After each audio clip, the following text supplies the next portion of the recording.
एक कहानी हम सभी के लिए है। एक बार एक नदी में हाथी की लाश बही जा रही थी।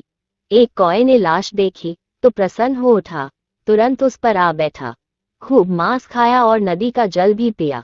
उस लाश पर इधर उधर फुदकते हुए कौए ने परम तृप्ति की डकार ली। वह सोचने लगा, आहा, ये तो अत्यंत सुंदर यान है। यहाँ भोजन और जल की भी कमी नहीं है, और फिर इसे छोड़कर अन्यत्र क्यों भटकता फिरूं। कौवा नदी के साथ बहने वाली उस लाश के ऊपर कई दिनों तक रमता रहा। भूख लगने पर वह लाश को नोचकर खा लेता, प्यास लगने पर नदी का पानी पी लेता।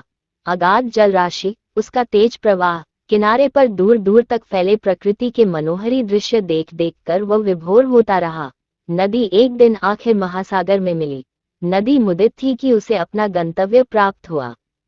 सागर से मिलना ही उसका चरम लक्ष्य था, किंतु उस दिन लक्ष्यहीन कौए की तो बड़ी दुर्गति हो गई। 4 दिन की मौज मस्ती ने उसे ऐसी जगह ला पटका था जहां उसके लिए न भोजन था, न पेयजल और न ही कोई आश्रय।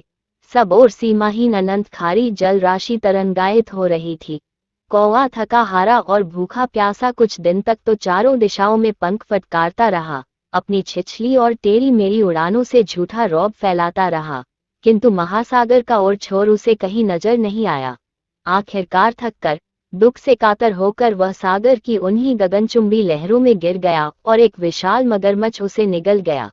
शारीरिक सुख में लिप्त उन सरकारी अधिकारियों एवं कर्मचारियों की भी गति उसी कौए की तरह होने वाली है, जो आरक्षण का लाभ लेकर बाबा साहब को भूल गए हैं तथा अपने आप को बुद्धिमान समझ रहे हैं।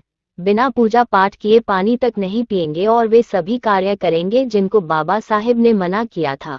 उनकी पूजा करेंगे जिन्होंने हमारे लिए या हमारे समाज के लिए कुछ भी नहीं किया।